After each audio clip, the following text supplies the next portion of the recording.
Topic है हमारा आज का हैकिंग एंड मेलवेयर। तो आपको पता ही होगा हैकिंग होती क्या है। तो हैकिंग होती है जब कोई व्यक्ति किसी और के कंप्यूटर या नेटवर्क में उसकी बिना परमिशन के घुसने की, जानकारी चुराने की या उसका जो सिस्टम है उसको नुकसान पहुंचाने की कोशिश करता है, तो वो कहा जाता है हैकिंग। ठीक है। किसी का फ़ोन है, कंप्यूटर है, उसमें बिना उसकी परमिशन के, उसको पता भी नहीं है, और कोई दूसरा आदमी कोशिश करे उसमें से डेटा चुराने की, उसको अपने कंट्रोल में लेने की, तो ये होता है हैक करना।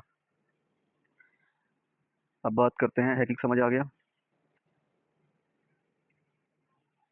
Ethical hacking, white hat hacker. Ethical hacking वह तरीका है जिसमें किसी सिस्टम की सुरक्षा की जांच की जाती है। ऐसा करके ये देखा जाता है कि कोई बुरा हैकर कैसे उस सिस्टम में घुस सकता है। लेकिन एथिकल हैकर ये सब अनुमति लेकर और सही उद्देश्य संगठन की मदद करने से करता है, और मिलने वाली कमजोरियां संगठन को बता देता है ताकि वह उन्हें ठीक कर सके। मान लीजिए कोई कंपनी है, उसने कंप्यूटर बनाए और वो चाहती है कि उसको पता चले कि उसने जो कंप्यूटर बनाए हैं उनको किस तरीके से हैक किया जा सकता है, ताकि वो और ज़्यादा प्रोटेक्ट कर सके। तो वो क्या करती है, अपनी तरफ से ही नियुक्त करती है किसी हैकर को। उससे कहती है कि हमारे सामने हमारे कंप्यूटर को जो हमने बनाया है इसको हैक करके दिखाओ। कैसे हैक करोगे, क्या क्या चीज़ें हैं जहाँ से तुम हैक कर सकते हो। तो फिर वो आदमी उनकी परमिशन से उस कंप्यूटर को हैक करके दिखाता है कि ये इसमें कमियां हैं, इस तरीके से ही हैक किया जा सकता है। तो जब जो जो उसका कंप्यूटर का मालिक है या जो सिस्टम का ओनर है, उसकी परमिशन से ही जब हैक किया जाए, या जब हम अपने जो हमारा सिस्टम है, हमारे जो कंप्यूटर है, उनकी जांच करना चाहिए कि ये कितने मजबूत हैं, कितने ज़्यादा सुरक्षित हैं, और हम किसी और से उन कंप्यूटर की हैकिंग करा दें, तो इसी को कहते हैं एथिकल हैकिंग। हमारी परमिशन से ही हमारे कंप्यूटर में किसी और से हैकिंग कराना, ताकि हम जान सके, समझ सके कि क्या क्या अभी इसमें कमियां हैं। ठीक है। जैसे मैं आपसे कहूँ कि मुझे में जो जो बुराइयां हैं अभी बताओ मेरे सामने, ताकि मैं उनको सही कर सकूं, और कल फिर मेरे पीछे कोई उन बुराइयों पे बात ना कर सके, क्योंकि जब मुझे पता चल जाएगा तो फिर मैं उनको दूर कर लूंगा। ठीक है, यही काम है एथिकल हैकिंग में। उसके बाद है क्रैकर। जो व्यक्ति, ये भी ऐसी है हैकिंग टाइप, जो व्यक्ति गैर कानूनी तरीके से सिस्टम में घुसकर नुकसान पहुंचाता है उसे कहते हैं क्रैकर या black hat hacker. Black hat hacker ये वह हैकर होता है जो बिना अनुमति सिस्टम में प्रवेश करता है। इसका मकसद होता है चोरी करना, नुकसान पहुंचाना या आर्थिक लाभ कमाना। किसी के कंप्यूटर में घुस जाना और उसके कंप्यूटर से इस तरह से डेटा चुरा लेना कि उस डेटा को बेचा जा सके। जैसे पहले एक बार क्या हुआ था, अभी भी कुछ लोग यूज करते हैं, कुछ क्या बहुत सारे लोग यूज करते हैं। एक ऐप आता है व्हाट्सअप, जीबी व्हाट्सअप। उसमें अगर हम कोई मैसेज उसको भेजें, उस व्हाट्सअप पे अगर किसी के पास व्हाट्सअप जीबी ऐप है, और हम इधर से अपनी साइड से उसको कोई मैसेज भेजें और फिर उसको डिलीट कर दें, तो हमारी साइड से तो डिलीट हो जाएगा, लेकिन उस तरफ से डिलीट नहीं होगा। उस आदमी का हमको लास्ट सीन भी नहीं पता चलेगा, हमें कुछ नहीं पता चलेगा, लेकिन उसके पास हमारी सारी जानकारी पहुंचती रहेगी। और वो खुश है कि भाई कोई मेरे पास मैसेज भेजने के बाद डिलीट नहीं कर सकता। लेकिन नुकसान क्या है कि जो व्हाट्सअप जीबी है वो है फर्जी ऐप, और उसका जो ओनर है, जिसने उसको बनाया है, जिस कंपनी ने बनाया है, वो क्या करते हैं, अगर किसी की ऐसी चैट है जो पर्सनल है और जो उनके काम आ सकती है, उसको बेचा जा सकता है ब्लैक मार्केट में, तो वहां से चैटिंग उठा लेते हैं और उसको फिर वो आगे उसकी वीडियो बना करके, और जो ब्लैक मार्केट है खासकर, यानी किसी ने पर्सनल चैट की, एक गर्ल है एक बॉय है, उन्होंने बात की आपस में, वो दोनों समझ रहे हैं कि सिर्फ चैट हमारे पास है, लेकिन वो ऐप क्या करता है व्हाट्सअप जीबी की, वहां से उनकी चैट को ले लेता है, क्योंकि उनके कंट्रोल में रहता है। जैसे अभी हमारे पास व्हाट्सअप है, इस पर लिखा हुआ रहता है कि एनक्रिप्टेड है। इसको व्हाट्सअप भी नहीं पढ़ सकता कि हम क्या बात कर रहे हो। जिसके पास मोबाइल है वो पढ़ सकता है, या जो चैट कर रहा है वो पढ़ सकता है, दूसरा कोई नहीं पढ़ सकता। लेकिन जो व्हाट्सअप जीबी है, उस तरह के जो दूसरे ऐप हैं, तो उनसे वो लोग क्या करते हैं, डेटा उठा लेते हैं और उसको फिर उठा के भेज देते हैं। तो यही है क्रैकर या ब्लैक हैट हैकर। अगला है ग्रे हैट हैकर। ये हैकर बिना अनुमति सुरक्षा खामियां खोज सकता है। अगर हमारे पास कंप्यूटर है, या उसमें बिना परमिशन के घुस सकता है, लेकिन उसका मुख्य उद्देश्य नुकसान पहुंचाना नहीं होता। बाद में वह उन कमियों की जानकारी सिस्टम मालिक को दे सकता है। वह सिर्फ मजे के लिए ऐसा करता है। ये तो हो गई हैकिंग। अब बात करते हैं पायरेसी। पायरेसी का मतलब है किसी कॉपीराइट वाली सामग्री, जैसे फिल्म, कोई सॉन्ग, कोई सॉफ्टवेयर, कोई किताब, बिना उस आदमी की परमिशन के जिसने उनको तैयार किया है, नकल बनाना और फिर उससे बहुत कम दामों पर गैर कानूनी बाजार, ग्रे मार्केट में बेच देना। मान लीजिए आपने कोई वीडियो बनाई है, जो वीडियो में चीज़ें हैं, जो आपने स्टोरी बनाई है वो आपकी खुद की है, और वो काफ़ी इम्प्रेसिव है, काफ़ी ऐसी है जो लोगों को पसंद आ रही है, लेकिन आपने उसकी कीमत रख दी कि अगर आपको यूट्यूब पे देखना है तो आपको ये खरीदनी पड़ेगी 1000 रुपये की। तो दूसरा आदमी क्या करता है, उस चीज़ को किसी भी तरीके से चोरी कर लेगा वहां से। मान लीजिए उसने आपसे 1000 में खरीदी ली, अब वो क्या करेगा, उसको डाउनलोड कर लेगा। डाउनलोड करने के बाद उसको पेन ड्राइव में सेव कर लेगा, मेमोरी कार्ड में सेव कर लेगा, और फिर डायरेक्टली लोगों को बेचना शुरू कर देगा और कहेगा कि ये यूट्यूब पे मिल रही है आपको 1000 की, लेकिन मैं इसको आपको दे सकता हूँ 50 रुपये में, 100 रुपये में। ठीक है। जैसे क्या होता है, जो जो नई फिल्में रिलीज होती है जितनी भी, उनमें पायरेसी बहुत होती है। कुछ आदमी उसको रेंट पर खरीद लेते हैं और फिर वो उनकी डीवीडी सीडी या पेन ड्राइव, अब तो पेन ड्राइव या सीडी डीवीडी का तो जमाना ही चला गया, या एचडीडी हार्ड डिस्क, इनमें सेव कर लेता है और फिर लोगों को ट्रांसफर कर देता है, बेच देता है। अगर वो रेंट पे मिल रही थी 2000 रुपये की, 5000 रुपये की, तो 200 300 इतने में बेच देता है और काफी मुनाफा कमा लेता है। कुल मिला के कहने का मतलब ये है कि किसी भी चीज के ओरिजिनल को कॉपी बना करके बेच देना। ठीक है। जैसे सबसे बढ़िया एग्जांपल होगा, जो मार्केट में कपड़े मिलते हैं, जिन पे किसी पे लिखा हुआ रहेगा जारा, किसी पे लिखा रहेगा नाइक, स्पार्क, या और दूसरे जितने भी ब्रांड है, लेकिन क्या वो सच में 200 250 रुपए की टी शर्ट आ जाती है जारा की? नहीं आती। लेकिन वो क्या करते हैं, उस पर लोगो लगा दिया जारा का और बेच दी। असल में तो काफी। अब बात करते हैं मेलवेयर की। मेलवेयर का पूरा नाम है मैलिशियस सॉफ्टवेयर। ये ऐसे सॉफ्टवेयर होता है जो कंप्यूटर का सिस्टम, नेटवर्क या उपयोगकर्ता जो उसको यूज करता है को नुकसान पहुंचाने के लिए बनाया जाता है। ऐसा सॉफ्टवेयर जो कंप्यूटर को यूज करने वाले को नुकसान पहुंचाने के लिए बनाया जाता है। मेलवेयर में कई हानिकारक प्रोग्राम शामिल होते हैं, बहुत सारी ऐसी चीजें होती हैं जो कंप्यूटर को यूज करने वाले को नुकसान पहुंचा सकती है। कैसे? उसके प्रकार है। सबसे पहला है वायरस। वायरस एक ऐसा बहुत बुरा प्रोग्राम होता है जो किसी फाइल में छिप जाता है। जब वो फाइल किसी दूसरे कंप्यूटर में जाती है तो वहां भी वो फाइल का सिस्टम को नुकसान पहुंचा सकता है। बहुत लेट कर दिया।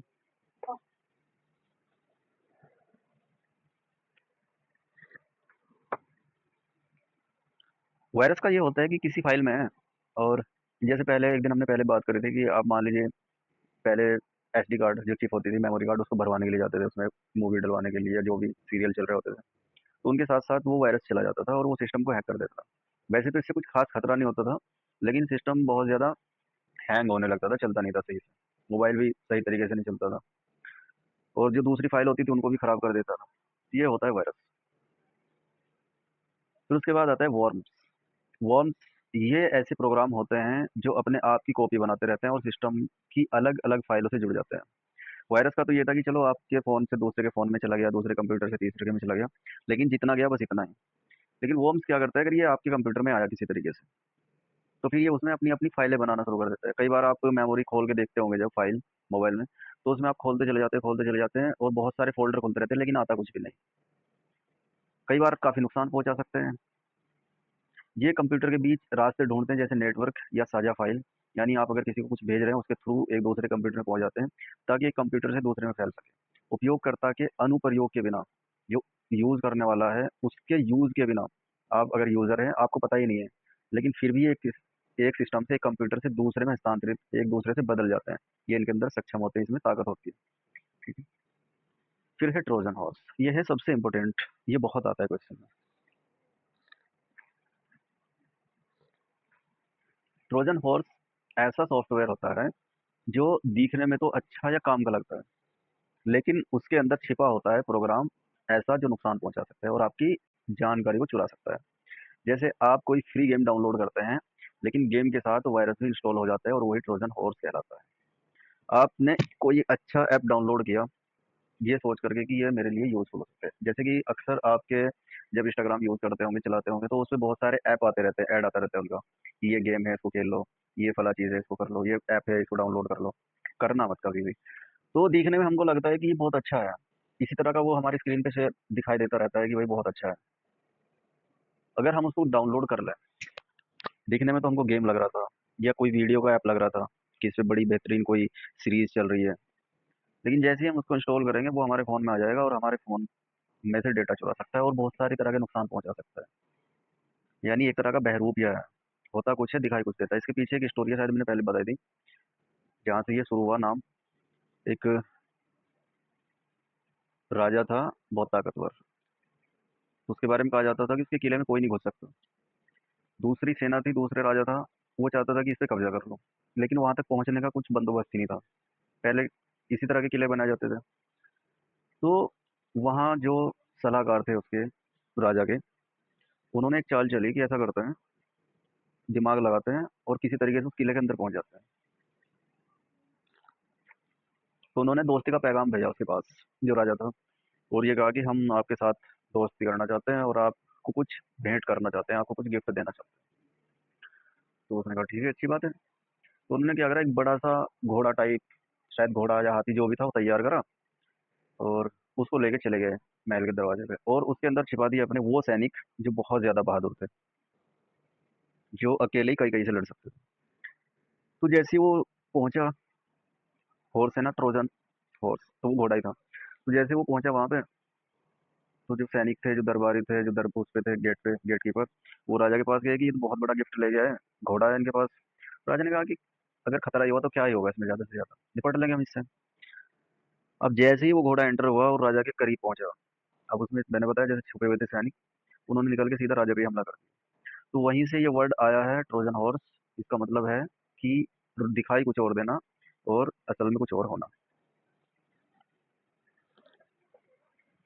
अगला है स्पाईवेयर। स्पाईवेयर एक ऐसा छिपा हुआ सॉफ्टवेयर होता है जो आपकी जानकारी के बिना आपके कंप्यूटर या मोबाइल से आपकी निजी बातें, पासवर्ड, बैंक डिटेल्स या ब्राउजिंग हिस्ट्री चुरा लेता है और उसे हैकर को भेज देता है। तो यही है स्पाईवेयर, जो क्या क्या चुरा लेता है, निजी बातें भी सुनता है, पासवर्ड भी चुरा लेता है, बैंक डिटेल भी चुरा लेता है, और ब्राउजिंग हिस्ट्री, अगर आप कुछ गूगल पे सर्च कर रहे हैं उसको भी चुरा लेता है, वो सारी चीज़ें भेज देता है हैकर को। इसमें दो ऐप आते हैं जो बड़े फेमस है, एक पिगासस और एक है फिनफिशर या फिनस्पाई। कीलॉगर, कीलॉगर भी स्पाईवेयर का एक पार्ट है। स्पाईवेयर तो सारी चीज़ें चुरा लेता है, लेकिन कीलॉगर क्या करता है, कीलॉगर स्पाईवेयर का एक मुख्य प्रकार या हिस्सा होता है। इसका उद्देश्य पासवर्ड और अन्य गोपनीय जानकारी, ये सिर्फ आपका पासवर्ड चुरा लेता है या और इस तरह की कोई गोपनीय जानकारी है जो आप छुपा के रखते हैं, ओटीपी वगैरह, ये उनको चुरा करके क्या करता है, सीधा भेज देता है हैकर को।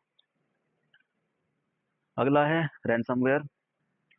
रैनसमवेयर एक ऐसा मेलवेयर है जो आपकी फाइलें या डेटा को लॉक कर देता है, इनक्रिप्ट कर देता है और फिर उन्हें खोलने के लिए पैसे मांगते हैं। मान लीजिए क्या करेगा, अगर आपके फ़ोन में आ गया, आपके व्हाट्सएप कंप्यूटर में आ गया, उसको बंद कर देगा, लॉक कर देगा। आपका मान लीजिए मोबाइल में ही आ गया, ये क्या करेगा, आपका मोबाइल का व्हाट्सएप बंद कर देगा, और फिर आपके पास आएगी कॉल या मैसेज कि ये नंबर है, इस पे इतने पैसे भेज दो अगर आप अपना व्हाट्सएप चलाना चाहते हैं, वरना ये लॉक ही रहेगा। तो इसका काम होता है रैनसमवेयर का कि किसी भी चीज़ को ये लॉक कर देता है और फिर उससे पैसे वसूलता है। इसे हिंदी में फिरौती मांगने वाला सॉफ्टवेयर भी कहा जा सकता है। इस ऐप इसका रैनसमवेयर का एक उदाहरण है, उस ऐप का नाम है वानाक्राई। अगला है एडवेयर। एडवेयर ऐसा सॉफ्टवेयर होता है जो उपयोगकर्ता को अनचाहे विज्ञापन, जिन विज्ञापन को देखना भी नहीं चाहता, ऐसे एडवर्टाइजमेंट्स दिखाता है। ये ब्राउजर को धीमा कर सकता है, आप गूगल पे सर्च कर रहे हैं तो आप बहुत धीमे आप सर्च कर पाते हैं, और बार बार आपकी स्क्रीन पे पॉपअप एड्स आते रहते हैं, कुछ ना कुछ आपकी स्क्रीन पे खुलता रहता है बार बार। तो इसका काम होता है एडवेयर। हालांकि आपको लगता है कि इससे तो कुछ नुकसान नहीं हो रहा, लेकिन उनका बहुत बड़ा फायदा होता है, क्योंकि कोई भी अपना प्रचार करने के लिए बहुत अच्छा खासा पैसा पे करता है। जैसे आप अगर टीवी पे कुछ देख रहे हैं, मोबाइल पे कुछ देख रहे हैं, तो बार बार ऐड आता रहता है। तो वो जो ऐड कंपनी लगवाती है उसके वो बहुत मोटे पैसे देती है, करोड़ों करोड़ों रुपए देती है, जिस भी ऐप पे वो दिखा रहे होते हैं। लेकिन इनका एडवेयर के थ्रू ये काम हो जाता है फ्री। किसी के मोबाइल में ये ऐप चला गया, ये वायरस चला गया, और इससे क्या होगा कि उसकी स्क्रीन पे वो विज्ञापन दिखने शुरू हो जाएंगे जिनको वो देखना भी नहीं चाहता। अगला है पॉलीमॉर्फिक मॉर्फिक वायरस। ठीक है, ये वायरस हर बार अपनी कोड संरचना बदल लेता है, जिसे एंटीवायरस के लिए इसे पहचानना कठिन हो जाता है। पॉलीमॉर्फिक वायरस ऐसा वायरस होता है कि मान लीजिए वायरस बनाया गया, लेकिन वायरस बनाने के साथ साथ कंपनियां, जिन्होंने वायरस बनाया, उन वायरस को पकड़ने के लिए कुछ कंपनी एंटी वायरस बनाती है, यानी वायरसों के दुश्मन, ताकि वो क्या कर सके, वायरसों को पकड़ सके। अब मान लीजिए कोई ऐप बनाया गया कि भाई ये ऐप है, अगर ये किसी के फ़ोन में जाएगा या किसी के कंप्यूटर में जाएगा तो उसको हैक कर लेगा। अब कंपनियों ने क्या करा कि उन्होंने एक दूसरा ऐप बना दिया कि अगर उनके फ़ोन में कोई ऐसा ऐप आता है जो कि हैकर द्वारा भेजा गया, तो ये एंटीवायरस ऐप उसको पकड़ लेगा और उसको या तो डिलीट कर देगा, या कंप्यूटर जिसके पास है उसको बता देगा कि तुम्हारा फ़ोन, तुम्हारा कंप्यूटर हैक हो गया। लेकिन जो पॉलीमॉर्फिक वायरस है, ये क्या करता है, मान लीजिए जो कंपनी, उन्होंने एंटीवायरस बनाया, ऐसा ऐप बनाया जो कि वायरस को पकड़ लेगा। अब उन्होंने उस ऐप में वो डिटेल डाल दी कि अगर आपको इस तरह का कोई ऐप मिले जिसमें इस तरह के कोड होंगे, तो आप उसको या तो डिलीट कर देना या जो कंप्यूटर चला रहा है उसको बता देना। लेकिन ये पॉलीमॉर्फिक वायरस इतना खतरनाक होता है कि जो उन्होंने कंपनियों ने एक एंटीवायरस ऐप बनाया है और उसमें जो कोड रखे हैं, ये अपना कोड बदल देता है ताकि उसको पता ही ना चले कि ये वायरस है या नहीं। मान लीजिए आपको बता के भेजा गया कि फला जगह जाओ और वहाँ आपको इस चेहरे का दिखने में ऐसा ऐसा आदमी मिलेगा, और अगर ऐसा आदमी मिले तो तुरंत मुझे कॉल कर देना। ठीक है, आप चले गए इस जगह। अब जब आप उसको पकड़ने के लिए उस जगह पे पहुंचे, उसको पता चल गया कि उसको पकड़ने के लिए कोई आ रहा है। उसने क्या करा, अपने चेहरे पे कुछ ऐसी चीजें लगा ली कि आप उसको पहचान ही ना सको। तो यही काम करता है पॉलीमॉर्फिक मॉर्फिक वायरस। फिर है मेटामॉर्फिक वायरस। ये वायरस अपनी पूरी कोड संरचना को दोबारा लिख सकता है। जो ऊपर वाला है ये सिर्फ अपना चेहरा बदल लेता है, यानी अपना सिर्फ रूप बदल लेता है, अंदर से सेम ऐसे ही रहता है जैसा है। लेकिन जो मेटामॉर्फिक वायरस है, ये क्या करता है, टोटल बदल देता है, अंदर से बदल जाता है, बाहर से बदल जाता है। ये वायरस अपनी पूरी कोड संरचना को बदल देता है, दोबारा लिख देता है। इसलिए इसका नया संस्करण पुराने से बिल्कुल अलग दिख सकता है, जिसे पहचानना और भी कठिन हो जाता है। ऊपर वाला तो फिर भी हो सकता है कि भाई आप उसको अगर चेहरे से ना पहचान सको तो शायद आवाज से पहचान लो। लेकिन ये जो नीचे वाला है, ये अपनी सारी चीज बदल देता है। इसको बिल्कुल नहीं पहचाना जा सकता, बहुत मुश्किल हो जाता है। उसके बाद है साइबर सिक्योरिटी थ्रेट।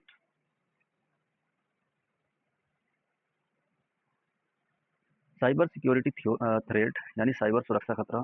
ऐसा खतरा जो कि मोबाइल या कंप्यूटर अगर आप यूज़ कर रहे हैं तो उसमें दिक्कत हो सकती है, आप यूज़ करते हुए कुछ परेशानी आपको हो सकती है। इसमें पहला है फिशिंग। तो फिशिंग निर्माता द्वारा उपयोगकर्ता को वैध दिखने वाले ईमेल भेजना। फिशिंग का मतलब होता है ऐसी ईमेल भेजना कि जो मोबाइल को यूज़ कर रहा है या कंप्यूटर को यूज़ कर रहा है, उसको जब ईमेल मिली तो वो ऐसी लगेगी कि ये रियल है, लेकिन वो रियल नहीं होती।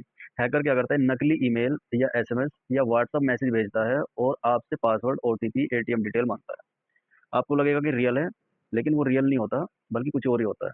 मान लीजिए उदाहरण के तौर पे आपका बैंक अकाउंट बंद हो जाएगा, तुरंत इस लिंक पे क्लिक करो। मान लीजिए आपके पास एक ईमेल आती है कि इस ईमेल पे तुरंत क्लिक करो, वरना आपका बैंक अकाउंट है वो बंद हो जाएगा। अब आपको चीज़ें पता नहीं थी, आपने तुरंत क्या करा, उस पर क्लिक कर दिया। जैसे ही क्लिक करा वो आपसे ओटीपी मांगेगा, एटीएम पिन मांग लेगा। जैसे ही आपने वो सारी चीज़ें उसको दी, वो तुरंत आपका अकाउंट खाली कर देगा। तो ये होता है फिशिंग। फिर है फार्मिंग, नकली वेबसाइट पर पहुंचा देना। आप सही वेबसाइट खोलना चाहते हैं लेकिन हैकर आपको चुपके से नकली वेबसाइट पर भेज देता है। उदाहरण, आप बैंक की वेबसाइट खोलते हैं लेकिन खुलती है बिल्कुल वैसी दिखने वाली नकली वेबसाइट। आप गलती से पासवर्ड वहां डाल देते हैं। ऊपर क्या था कि आपको ईमेल भेजी गई, तब आपने उस पर डेटा भर दिया अपना। लेकिन ये जो फार्मिंग है इसमें क्या हुआ कि आप कोई वेबसाइट खोल रहे थे, तो आपने जो वेबसाइट देखी, आप जब गूगल पे सर्च करते होंगे तो किसी भी चीज़ की बहुत सारी वेबसाइट आपके सामने आती होंगी। उनमें बहुत सारी फर्जी होती है, बहुत सारी एक दो ही ओरिजिनल, तो एक दो ही होती है, बाकी सारी वो फेक ही होती है। तो मान लीजिए वो बिल्कुल आपको ऐसी लगेगी ये रियल है। आपने वेबसाइट ऑन करी, आपने उसमें अपनी बैंक डिटेल डाल दी।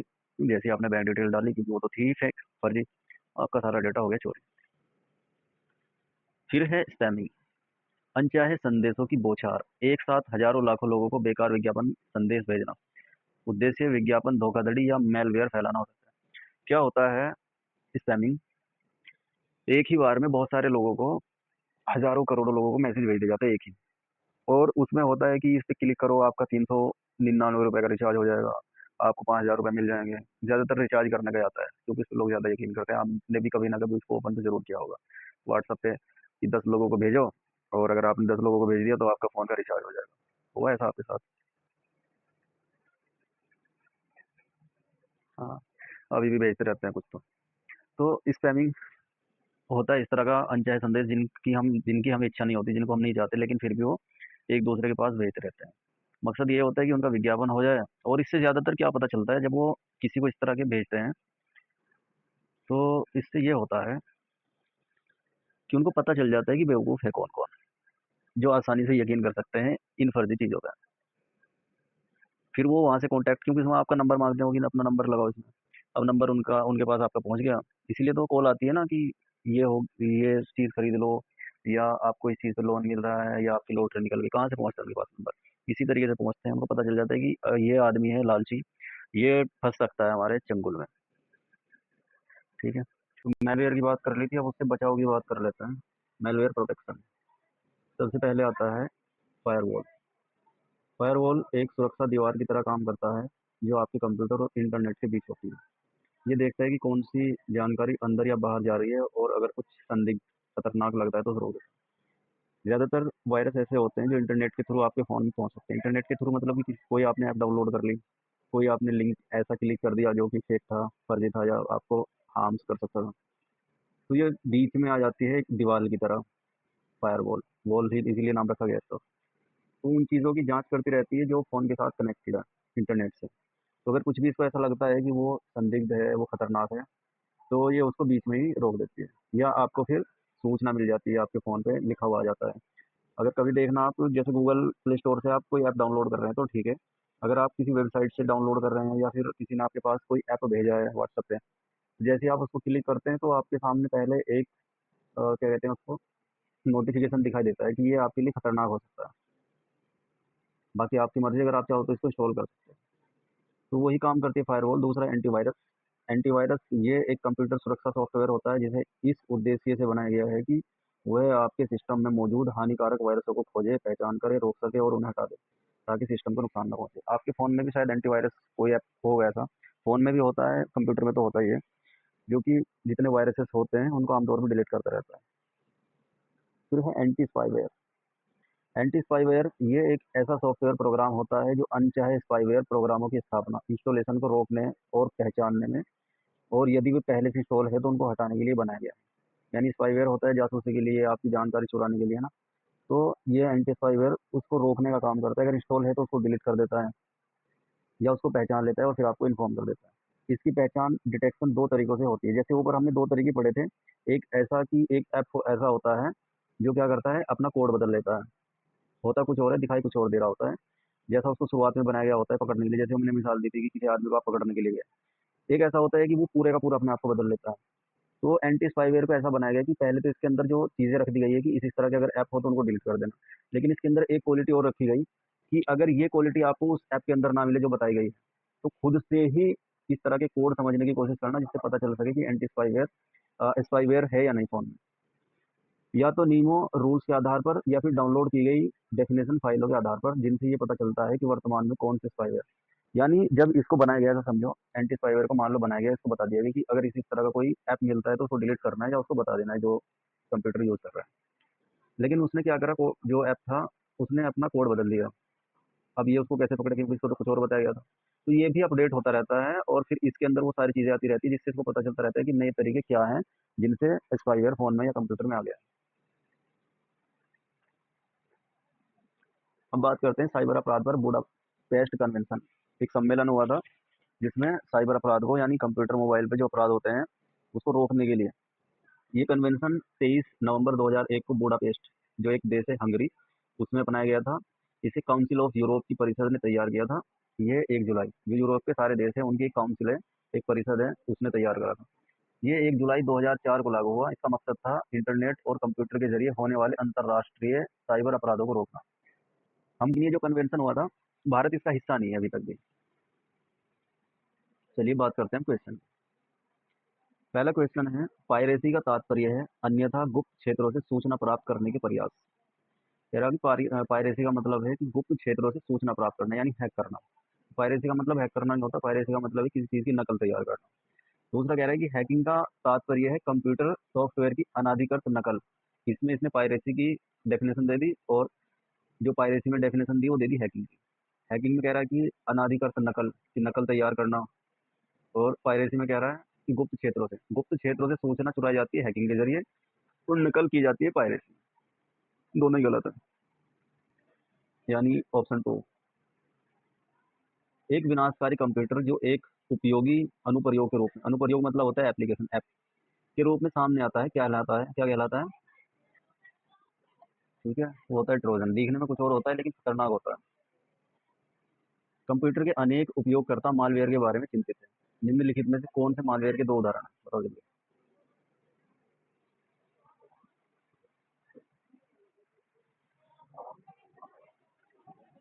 वॉर में है, और एक जो है वायरस। ठीक है, बी और डी, बी और डी, ऑप्शन सी। ठीक है। मुंबई के साइबर सुरक्षा प्रकोष्ठ ने सुश्री रीना को एक आतंकवादी संगठन की वेबसाइट में सेंध लगाकर जानकारी निकालने का काम सौंपा है। तो निम्नलिखित में रीना की प्रोफाइल का उपयुक्त विवरण क्या है? एक लड़की है, उसको कहा गया है कि ये आतंकवादी है, इनसे देश को खतरा है, इनके कंप्यूटर से, इनके सिस्टम से जानकारी हैक कर लो। तो इसको कहा जाता है एथिकल हैकिंग, जब हम खुद कहें किसी से जानकारी चोरी करने के लिए। किसी प्रयोक्ता को किस प्रकार का वायरस अथवा डिस्ट्रक्टिव सॉफ्टवेयर उपयोगी प्रतीत होता है? देखने में सही लगता है लेकिन खतरनाक होता है। ठीक है, वही है। साइबर हमलों के संदर्भ में निम्नलिखित में से कौन से कथन सही है? तो मेलवेयर एक दुर्भावनापूर्ण सॉफ्टवेयर है जिसे किसी एक कंप्यूटर सर्वर या कंप्यूटर नेटवर्क को नुकसान पहुंचाने के लिए डिजाइन किया गया है। ये बात है सच। ठीक है। फिर है मेलवेयर के प्रकारों में computer virus, worms, Trojan horse, ransomware और स्पाईवेयर शामिल है। ये भी सही है। फिर कह रहा है पेगासस एक दुर्भावनापूर्ण सॉफ्टवेयर है, इतनी बात तो सही है, जिसे रैंसमवेयर के रूप में वर्गीकृत किया गया है। तो पेगासस रैंसमवेयर में नहीं है, स्पाईवेयर में है। ठीक है। फिर कह रहा है कि भारत साइबर अपराध पर बुडापेस्ट कन्वेंशन का हस्ताक्षर करता नहीं है। ये बात भी सही है, भारत ने अभी तक उस पर साइन नहीं किए हैं जो वो संधि हुई थी। तो क्या कहते हैं उसको, कन्वेंशन। ए, बी और डी। निम्नलिखित में से कौन सा नेटवर्क सुरक्षा प्रोटेक्शन से संबंधित है?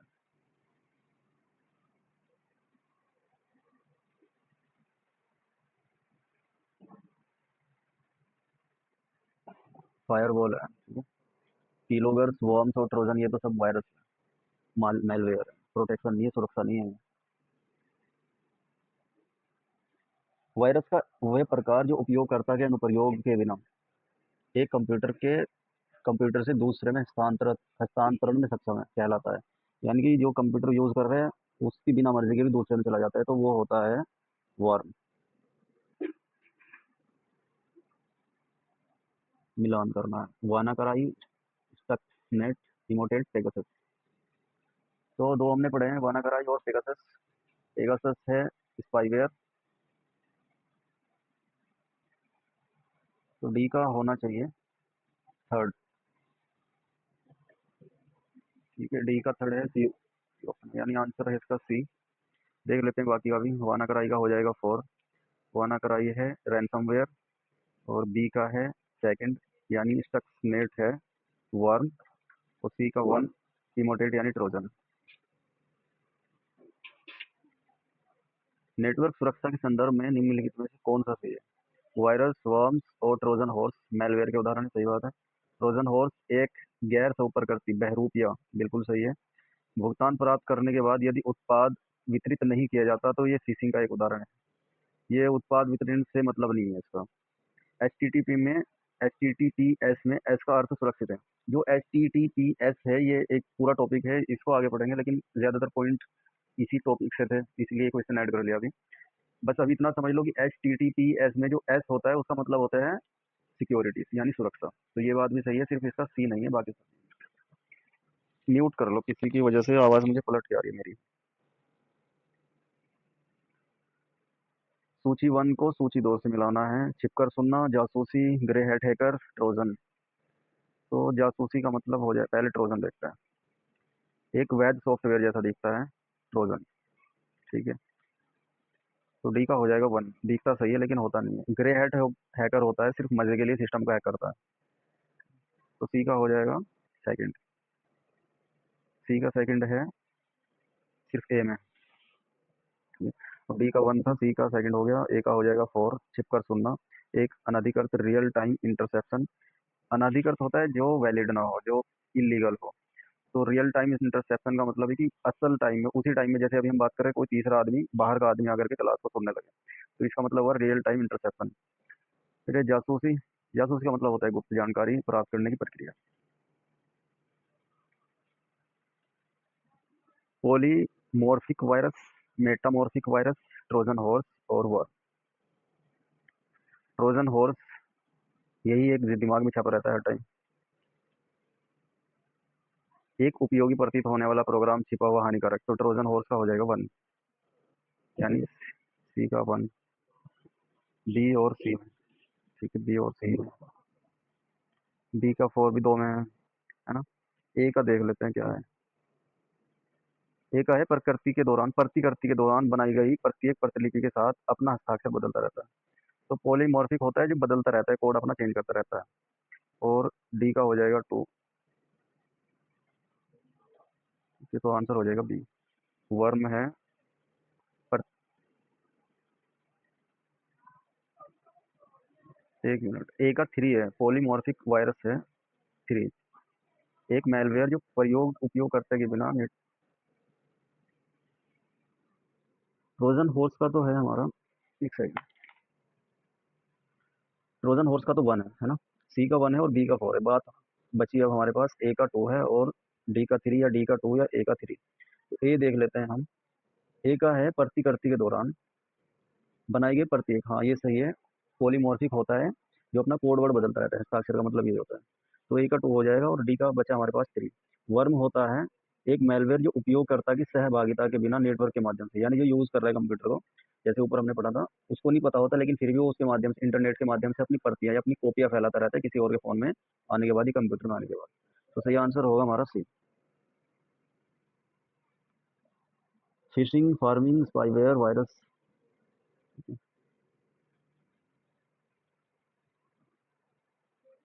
फार्मिंग होता है निर्माता द्वारा उपयोगकर्ता को वैध दिखने वाले ईमेल भेजना।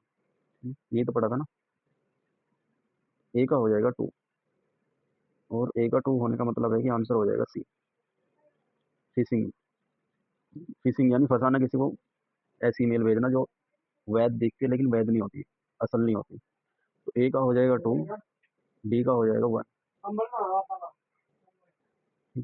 फार्मिंग हो जाएगा उपयोगकर्ता के कंप्यूटर या वेब सर्वर पर स्थापित मैलिशियस कोड। स्पाईवेयर का मतलब हो जाएगा आपका 4। ऐसा सॉफ्टवेयर जो कीबोर्ड दबाई गई कुंजियों को निगरानी करके डेटा एकत्र करता है। और लास्ट बचता है डी का 3, वायरस। ऐसा कोड जो स्वयं की प्रतिलिपि बना सकता है तथा फाइलों को नष्ट या भ्रष्ट कर सकता है, जो किसी के फोन में आ जाता है और फिर उसको नुकसान पहुंचाता है। हैकिंग, स्पैम, कुकीज, फिशिंग, ये बहुत बहुत आते हैं क्वेश्चन। स्पैम, फिशिंग और क्या था, फार्मिंग। ये 3-4 वर्ड हैं, बहुत यूज होते हैं, इसको अच्छी तरह से याद कर लेना।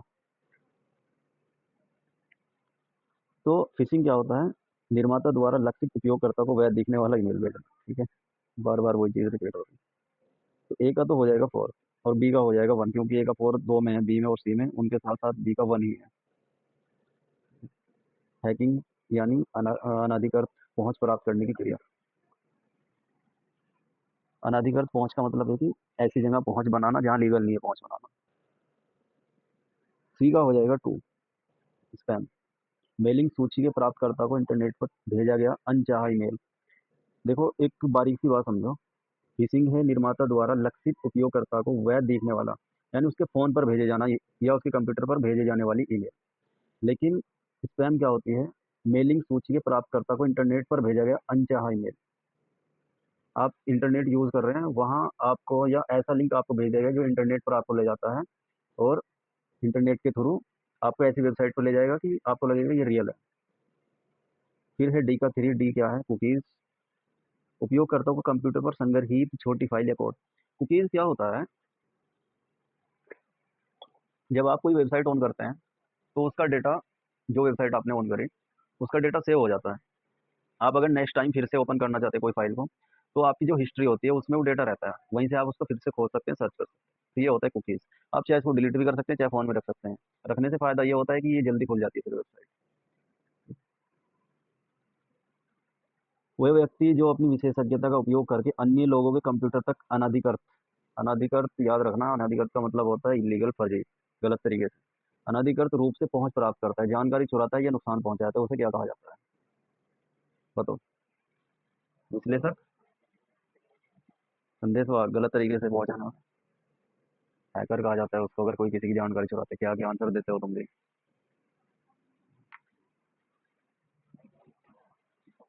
अरे हैकर होता है कोई किसी की जानकारी चुराने वाला।